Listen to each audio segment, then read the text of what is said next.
They're the best poker players in the world. And in the next 30 minutes, they'll help you become a better player.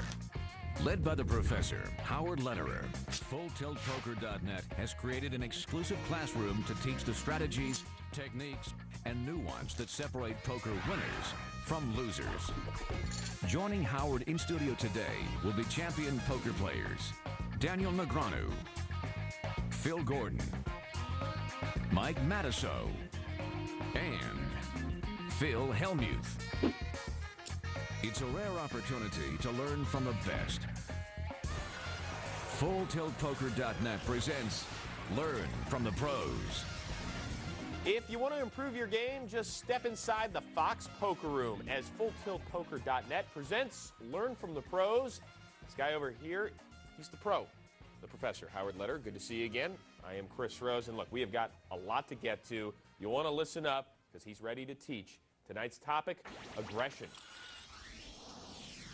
Well, Chris, basically aggression is the bedrock foundation of any good poker player's game. Just like in basketball, when a good point guard is driving down the middle of the lane, or in football, when you run that post pattern, good things happen to good players who are aggressive. And we have a couple of examples here of good players using aggression to their benefit. This is John Giwanda taking on John D'Agostino, also Phil Ivey in the hand. John Giwanda making a standard button raise, three-handed situation. We see Phil Ivey's next to act. He uses aggression. He re-raises a hand that's likely good, but he's not going to wait around to really make sure it's good. He uses aggression, and he forces John D'Agostino to lay down an ace-8, which would have had him in big trouble. Let's move over to Las Vegas, poker at the Plaza. Gavin Smith in the white hat, and Daniel Negreanu in the hockey jersey involved in this one. Gavin Smith's doing a couple of nice things here. He's raising in middle position. He's gaining position. He's forcing the players behind him to fold. He's now in position. He gets called by a better hand, but Daniel Negreanu's out of position. Daniel misses the flop. He's forced to check. Gavin Smith has represented the strength with his aggressive play before the flop. He used his position well, and he picks up this pot using position and aggression. All right, so I get it. You want to be aggressive, without a doubt. That's the mantra here. But the question is, what does it really buy you at the poker table? Well, aggression buys you really three things. First of all, aggression will buy you position. When you're aggressive, as we saw there with Gavin Smith, you will gain position in a hand. It will also buy you free cards, because when you're aggressive, people tend to check to you because they're expecting you to bet. And thirdly, it will get you lots of extra action when you have a good hand, and that's one of the keys to poker, is when you make a good hand, you get paid off, and you get paid off when you're an aggressive player. Without a doubt. Look, I've been lucky enough to call several tournaments on Fox Sports Net. Gus Hansen is a guy I love watching because he is so aggressive, and in fact, we've got a little clip that kind of summarizes all 3 points you just made. Look, Gus Hansen is such an aggressive player that even the best players in the world have difficulty handling him, and here's a position, here's a hand where Gus isn't even aggressive in this hand. He actually plays this hand very passively, but he gets all three benefits. First of all, Johnny Chan doesn't play his button, which now puts Gus Hansen in position. Now he gets the second benefit, which is a free card. TJ Cloutier checks the Gus Hansen on the flop, where Gus probably would have had to fold because he only had a gut shot. Now on the turn, now he has the up and down straight draw. Notice he's not playing aggressively here. TJ has bet his middle pair. Gus just calls with the up and down straight draw. He makes the nuts. He makes his straight on the river. Well, now, of course, he's going to be aggressive, but you really can't give him credit there because he does have the nuts. TJ makes a bet. Gus raises, and because he's an aggressive player, and TJ Cloutier is always trying to combat his aggression, he now makes the big play, moves all in, and Gus busts him here. So he got position, he got free cards, and then he got all this extra action after he made his hand. On a hand where he played passively, it's because he's been setting everyone up so long, playing so aggressive. Reputation really Absolutely. is such a key, because all you guys, you're all tremendous players, but you're all thinking, well, okay, Gus is super aggressive, so he's doing this, even when he's not. Yeah, absolutely. I mean, Gus uses it to perfection, and of course he's not going to be aggressive every hand, but we don't know when he's going to just play that hand passively. You'll be happy to know our sales guys have been very aggressive selling commercial time, and unfortunately we got to take one, but we'll be back right after this. Still to come, fireworks erupt when we look back at a classic showdown between Kid Poker and Mike the Mouth. We never came to any conclusion. We've come to... He blew it. Ask any good poker player, told they'll me. tell you. And nothing is worse than losing with big cards. The professor will teach you how to avoid a potentially expensive mistake.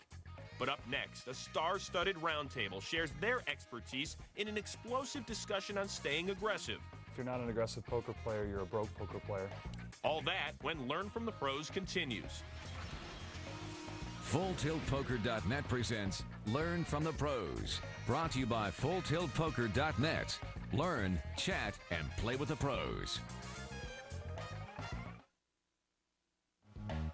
It is picture perfect, the crew from FullTiltPoker.net, as we continue to learn from the pros. I am Chris Rose, and time once again for our roundtable segment.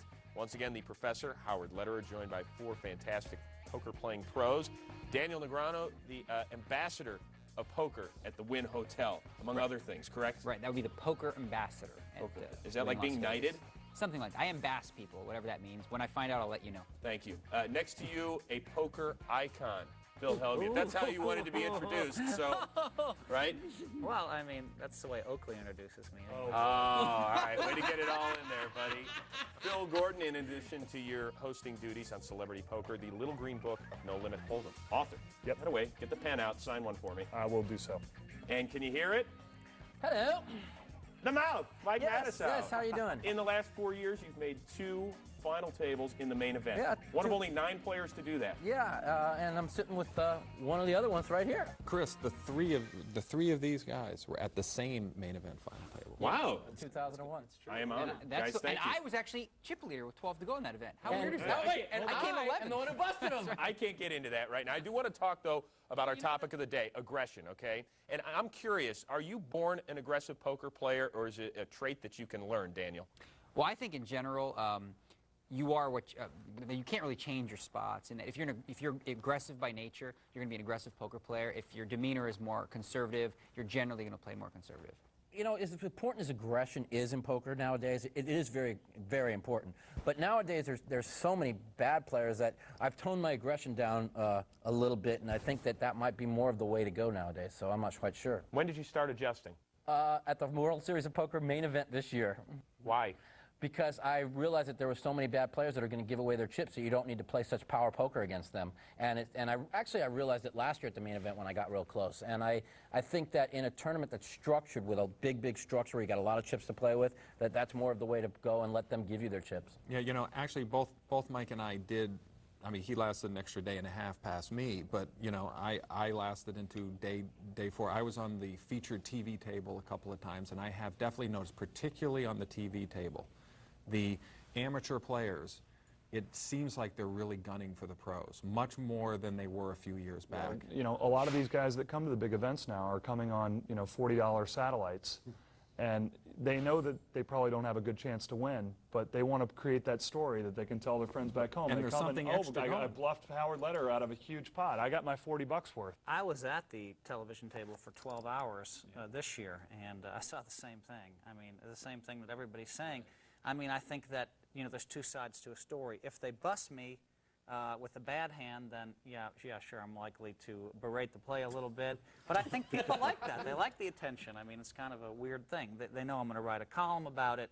But also, if they can get away with a bluff, and that one bluff makes television, you know, I mean, all of a sudden they're studs to everybody back home. It's like hitting a drive 400 They're looking yards. for validation. You know, they want to know that they can play with the best players in the world and survive and make the great play against the greatest players. Well, and they there's a can reason certainly- they want to bluff you. And they can certainly make it difficult to play. I mean, Absolutely. I had a good run at one point, and I went from about 150,000 to 500,000 really fast because a lot of people were trying to make me fold, and I happen to have some good hands. So it's certainly a double-edged sword, but then on the way down, it can feel like, oh my God, I can't play I think poker. what's happened with so many people watching poker on TV, they're seeing all these moves that some of the pros make, so they're trying to emulate them, but they don't quite have the timing down. They don't know when to make these plays. Right. So you're seeing a lot of wild and goofy plays, and those plays are often the ones that make him blow a gasket and have the chair flying. It's like, what in the world is this guy doing? So if that's the case, what advice do you have for the amateur player, the young poker player? Well, it's almost like when you're watching one of these shows, they should have a little thing at the bottom that says, don't try this at home. You know? Because really, some of these plays Is that are for very, their benefit or your benefit? for theirs. For theirs. Some of these plays are so sophisticated and take a lot of reading ability. You have to know your opponent to make one of these really sophisticated type plays that, you know, without that kind of knowledge or that experience, they're just kind of in no man's land. We're looking for that spot to set up that bluff. So, but what they see on TV is oh, wow, look at the bluff Mike just ran on them. Oh, that's got to work. And so they get in there trying to outplay you every hand. And poker, especially no limit hold'em, is not about outplaying people. It's about picking your spots to outplay people and picking your spots to trap people. And that's where your aggression comes in. The bottom line, when you're talking about an edited down show and you're only seeing these fantastic hands, is, as he's saying, is you're cutting out so many of those mundane, quote-unquote, boring hands, so all you're seeing are these exciting plays. Somebody at home watching thinks, wow, I got to do something drastic, I got to do something great. When meanwhile, the true pros, what they're generally doing, it's that, you know, the old saying, hours of boredom followed by moments of sheer terror. And to Daniel's point, mundane, mundane, mundane adds up to a big bluff, but they don't see the mundane. They don't see the They're missing a big part of the equation. But I would give those amateur players a lot of credit. I am much less comfortable now in that situation than I was a couple years ago. So, you know, they might be overly aggressive sometimes, and this is where aggressive play, I mean, if you're going to be really passive or really aggressive, you should err on the side of aggressive.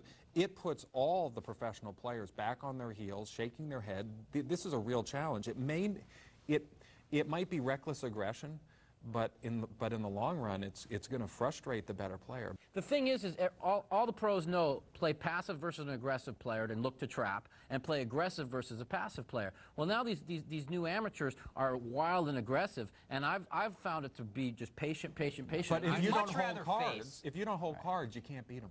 You'd much rather face, That's you know, a an problem. anvil that you can pound rather than getting pounded